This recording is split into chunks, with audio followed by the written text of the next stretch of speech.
Hi ನಮಸ್ಕಾರ ಗೆಳೆಯರೇ, ಎಲ್ಲರಿಗೂ ನನ್ನ ಚಾನಲ್ಗೆ ಸ್ವಾಗತ. ಇವತ್ತಿನ ಈ ಸಂಚಿಕೆಯ ವಿಡಿಯೋದಲ್ಲಿ ನಾವು ಹನುಮಂತನ ಬಾಲಕ್ಕೆ ನಾವೇಕೆ ನಮಸ್ಕಾರ ಮಾಡಬೇಕು ಅಂತ ನೋಡೋಣ. ಹಾಗೂ ಹನುಮಂತನ ಬಾಲಕ್ಕೆ ಗಂಟೆಯನ್ನು ಏಕೆ ಕಟ್ಟಿರ್ತಾರೆ ಅಂತ ನೋಡೋಣ. ಹಾಗೂ ಹನುಮಂತನ ಬಾಲಕ್ಕೆ ಗಂಟೆಯನ್ನು ಕಟ್ಟಿದವರು ಯಾರು, ಹಾಗೂ ಹನುಮಂತನ ಬಾಲದ ಮಹತ್ವ ಏನು ಅಂತ ಈ ವಿಡಿಯೋದಲ್ಲಿ ವಿವರವಾಗಿ ನೋಡೋಣ. ಹಾಗೂ ಇದರ ಹಿಂದೆ ಇರುವ ಪೌರಾಣಿಕ ದಂತಕಥೆ ಏನು ಅಂತ ಈ ವಿಡಿಯೋದಲ್ಲಿ ವಿವರವಾಗಿ ನೋಡೋಣ. ಬನ್ನಿ. ಇನ್ನೂ ಯಾರು ನಮ್ಮ ಚಾನಲನ್ನು ಸಬ್ಸ್ಕ್ರೈಬ್ ಮಾಡಿಲ್ಲವೋ ಸಬ್ಸ್ಕ್ರೈಬ್ ಮಾಡೋದನ್ನು ಮರೆಯದಿರಿ, ಹಾಗೂ ಬೆಲ್ ಐಕಾನನ್ನು ಒತ್ತಿ. ಆಂಜನೇಯ ಸ್ವಾಮಿಯನ್ನು ಅಥವಾ ಹನುಮಂತನನ್ನು ಭಗವಾನ್ ಶಿವನ ಅವತಾರವೆಂದು ಪರಿಗಣಿಸಲಾಗುತ್ತದೆ.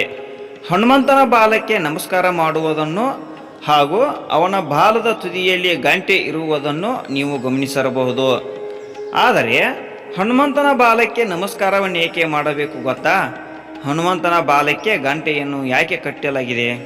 ಹಿಂದೂ ಧರ್ಮದಲ್ಲಿ ಪೂಜಿಸಲ್ಪಡುವ ಅತ್ಯಂತ ಶಕ್ತಿಶಾಲಿ ಮಹಾಕ್ರಮಿ ಎಂದರೆ ಹನುಮಂತ. ಹನುಮಂತನನ್ನು ಆಂಜನೇಯ, ಪಚನಸುತ, ಅಂಜನೀಯ ಸುತ, ವಾಯುಪುತ್ರ ಹೀಗೆ ನಾನಾ ಹೆಸರುಗಳಿಂದ ಕರೆಯಲಾಗುತ್ತದೆ. ಆಂಜನೇಯನನ್ನು ಶಿವನ ರೂಪವೆಂದು ಪರಿಗಣಿಸಲಾಗುತ್ತದೆ. ರುದ್ರವೀರ್ಯ ಸಂಭವ ಎಂದು ಪರಿಗಣಿಸಲ್ಪಟ್ಟಿರುವ ಆಂಜನೇಯನ ಬಾಲಕ್ಕೆ ಭಕ್ತರು ನಮಸ್ಕಾರವನ್ನು ಅರ್ಪಿಸುತ್ತಾರೆ. ಇದರ ಹಿಂದಿನ ಕಾರಣವೇನು ಗೊತ್ತೇ ಗೆಳೆಯರೇ? ಇವಾಗ ನಾವು ಹನುಮಾನ್ ಬಾಲದ ಮಹತ್ವ ಏನು ಅಂತ ನೋಡೋಣ ಬನ್ನಿ. ರಾಜ ರಾವಣನ ರಾಕ್ಷಸ ಶಕ್ತಿಗಳಿಂದ ಭಗವಾನ್ ಹನುಮಂತನ ಬಾಲಕ್ಕೆ ಬೆಂಕಿ ಹಚ್ಚಿದಾಗ ಭಗವಾನ್ ಅಗ್ನಿಯು ಮಧ್ಯಪ್ರವೇಶಿಸಿ ಹನುಮಂತನನ್ನು ಬೆಂಕಿಯ ನೋವಿನಿಂದ ಮುಕ್ತಗೊಳಿಸಿದನು. ಮತ್ತು ಬಾಲವನ್ನು ಯಾವುದೇ ಉದ್ದಕ್ಕೆ ಹಿಗ್ಗಿಸಲು ಅಥವಾ ಕುಗ್ಗಿಸಲು ಮತ್ತು ಅವನಿಂದ ಯಾವುದೇ ತೂಕವನ್ನು ಹಿಡಿದಿಟ್ಟುಕೊಳ್ಳಲು ವಿಶೇಷ ಶಕ್ತಿಯನ್ನು ದಯಪಾಲಿಸಿದನು. ಅಂತೆಯೇ ಭಗವಾನ್ ಹನುಮಂತನು ಭಗವಾನ್ ಕುಬೇರ, ಭಗವಾನ್ ಸೂರ್ಯ ಮತ್ತು ಭಗವಾನ್ ಯಮ ಮತ್ತು ಸೀತಾದೇವಿಯಿಂದಲೂ ಹಲವಾರು ವರಗಳನ್ನು ಪಡೆದನು. ಇವೆಲ್ಲವೂ ಭಗವಾನ್ ಹನುಮಂತನನ್ನು ಅಕ್ಷರಶಃ ಅಜೇಯನಾಗಿ ಮಾಡಿದವು. ಹನುಮಂತನ ಮೇಲೆ ಯಾವುದೇ ದುಷ್ಪರಿಣಾಮಗಳು ಉಂಟಾಗುವುದಿಲ್ಲ ಎಂದು ಖಚಿತಪಡಿಸಿಕೊಳ್ಳಲು ನವಗ್ರಹಗಳು ಸಹ ಹೋಗಿ ಅವನ ಬಾಲದೊಳಗೆ ಉಳಿದರು.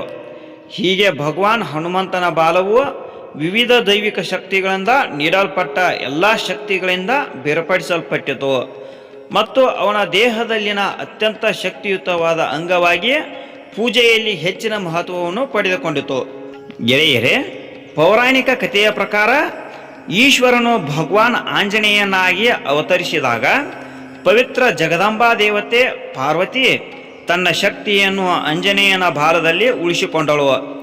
ಆದ್ದರಿಂದ ಹನುಮಂತನ ಭಕ್ತರು ವಾಲಾಪೂಜೆ ಎಂಬ ವಿಶೇಷ ಸಾಧನವನ್ನು ಸಹ ಮಾಡುತ್ತಾರೆ.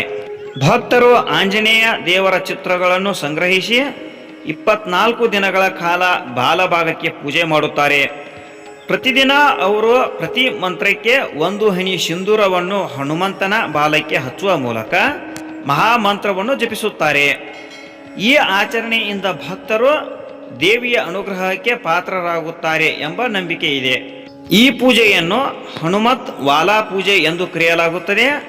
ಈ ಪೂಜೆಯನ್ನು ಅತ್ಯಂತ ಭಕ್ತಿ, ಸರಿಯಾದ ನಿಯಮಗಳು ಮತ್ತು ಬಲವಾದ ಸಂಕಲ್ಪದಿಂದ ಮಾಡಬೇಕು. ಆಗ ಮಾತ್ರ ಹನುಮನ ಬಾಲದಲ್ಲಿ ಸಂರಕ್ಷಿಸಲಾದ ಶಕ್ತಿಯು ನಮ್ಮ ಮೇಲೆ ಪ್ರಭಾವ ಬೀರಲು ಪ್ರಾರಂಭಿಸುತ್ತದೆ.